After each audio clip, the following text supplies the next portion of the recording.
ভেরিফিকেশনের কিছু বিষয় নেই, মানে ভেরিফিকেশনের পরে ভেরিফিকেশন আমাদের দপ্তর করবে, এখানে আপনাদের ভেরিফিকেশনের কোনো বিষয় নেই। অন্নপূর্ণা ভাণ্ডারের ভেরিফিকেশন নিয়ে বড় ঘোষণা উপমুখ্যমন্ত্রী অগ্নিমিত্রা পালের। তিনি কিন্তু সমস্ত কিছু বিষয়টা বুঝিয়ে দিলেন, ভেরিফিকেশন কাদের করতে হবে কাদের করতে হবে না, বর্তমানে যে ভেরিফিকেশন হচ্ছে সে বিষয়ে তিনি যে সাধারণ মানুষের মধ্যে একটা গুজব রটেছে, বিভ্রান্ত তৈরি হয়েছে, সেই বিষয় নিয়ে তিনি কিন্তু সমস্ত কিছু বুঝিয়ে বলে দিয়েছেন এবং আমরাও আপনাদেরকে সমস্ত কিছু বলে দেব। এর আগের ভিডিওতে যে তথ্যগুলো আমি দিয়েছিলাম, যে বিষয়টা বলেছিলাম, তো সেটাই কিন্তু অগ্নিমিত্রা পাল তিনিও কিন্তু বলেছেন। সমস্ত কিছু দেখতে থাকুন আজকের ভিডিওতে, তাহলেই আপনি সমস্ত কিছু বুঝে যাবেন।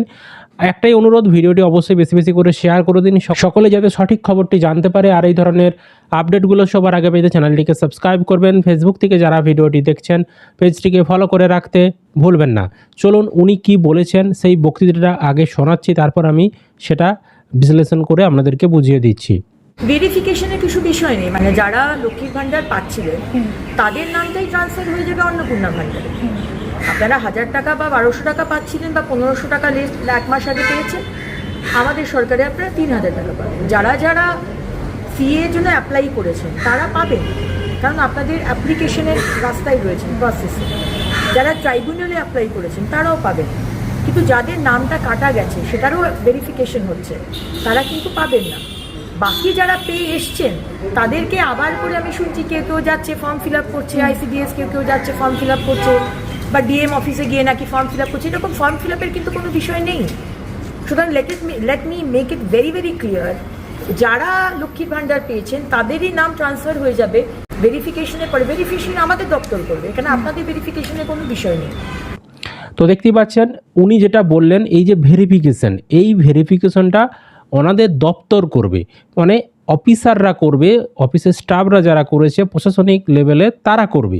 সাধারণ পাবলিককে ভেরিফিকেশন করতে হবে না, বা এই যে যাচাইকরণ সেগুলো সাধারণ পাবলিককে কোনো কিছু করতে হবে না। তাহলে এখানে একটা প্রশ্ন আসছে, ওই যে উত্তর 24 পরগনা জেলায় অনলাইনে ভেরিফিকেশন শুরু হয়েছে সেটা তাহলে কি? দেখুন সেটাও সত্য, সেটা অফিসিয়ালভাবেই শুরু হয়েছে। উত্তর 24 পরগনা জেলার যিনি মহকুমা শাসক রয়েছেন তিনি কি বলেছেন দেখুন, আমি স্ক্রিনে দেখাচ্ছি। উনি বলেছেন ওনাদের জেলায় উপভোক্তার সংখ্যা অনেক বেশি রয়েছে, সেই কারণে ভেরিফিকেশনটা করতে সময় লাগবে, তাই সাধারণ পাবলিকদের জন্য ওনারা অনলাইন পোর্টাল চালু করেছে, যাতে সাধারণ পাবলিকরাও তারা তাদের ডকুমেন্ট আপলোড করে ভেরিফিকেশনটা করে দেয়, তাহলে সময়টা কম লাগবে, সেই কারণে ওনারা এটা চালু করেছেন। বুঝতে পেরেছি, অন্যান্য জেলায় চালু করেনি, ওই জেলায় চালু করেছে। তো ওটা ওনাদের সুবিধার জন্য, যাতে সবাই তাড়াতাড়ি বিষয়টা করতে পারে, এতজনের ভেরিফিকেশন অফলাইনে করতে সময় লাগবে, সেই কারণে চালু করেছিল। বুঝতে পেরেছি। আর ওই জেলার যারা রয়েছেন, মানে উত্তর 24 পরগনা জেলার যারা রয়েছেন তাদের ক্ষেত্রে বলা হয়েছে যেহেতু পোর্টাল চালু করেছে আপনারা অনলাইনে করে দিন, কোনো সমস্যা নেই। বাকি যে সকল জেলায় শুরু হয়নি সেই সকল জেলার যারা উপভোক্তা রয়েছেন, লক্ষ্মীর ভাণ্ডার প্রাপক রয়েছেন, তাদের ক্ষেত্রে কোনো কিছু করার দরকার নেই। হ্যাঁ, কোনো অনলাইনে কোনো কিছু ভেরিফিকেশন করার দরকার নেই। আপনাদের হয়ে ভেরিফিকেশন আপনাদের পঞ্চায়েতের আধিকারিকরা বা বিডিও অফিসের যারা আধিকারিকরা রয়েছেন তারা করে দেবে। এটা প্রশাসনিক স্তরে ভেরিফিকেশন হচ্ছে, যোগ্যতা যাচাই করা হচ্ছে, অবৈধদের বাদ দেওয়ার কাজ চলছে, যোগ্যরা যাতে টাকা পায় সেই কাজই কিন্তু চলছে। বুঝতে পেরেছি। সুতরাং আপনাদেরকে কোনো কিচ্ছু করার দরকার নেই। তবে দেখুন এখানে একটা বিষয় বোঝার রয়েছে, প্রশাসনের আধিকারিকরা যখন ভেরিফিকেশন করছে তখন যদি কোনো আপনার কাগজের সমস্যা থাকে, কোনো কাগজ যদি আপনার সেখানে জমা না থেকে থাকে, লক্ষ্মীর ভাণ্ডার যখন আপনি আবেদন করেছিলেন সেখানে হয়তো আপনি কাগজ জমা দেননি, কোনো কাগজ মিসিং রয়েছে, সেক্ষেত্রে তারা তাদের প্রয়োজনে আপনাকে ফোন করে হোক বা আপনাদের মেম্বারের মারফত হোক আপনাকে হয়তো বলতে পারে যে এই কাগজগুলো আপনি পঞ্চায়েতে এসে জমা দিয়ে যান, সেটা আলাদা বিষয়। বুঝতে পেরেছি।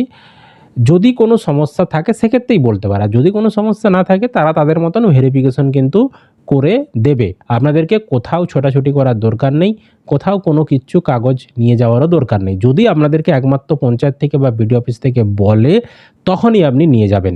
আর অনলাইনে অন্যান্য জেলার যেখানে অনলাইনে শুরু হয়নি, উত্তর 24 পরগনা জেলা বাদে অন্যান্য জেলার ক্ষেত্রে তাদেরকে অনলাইনে কোনো কিছু করার দরকার নেই। সুতরাং আপনারা নিশ্চিন্তে থাকুন, আপনি যোগ্য হয়ে থাকলে অটোমেটিক আপনার নাম অন্নপূর্ণা ভাণ্ডারে চলে যাবে এবং আপনি কিন্তু 3000 টাকা ব্যাঙ্ক অ্যাকাউন্টে পেয়ে যাবেন।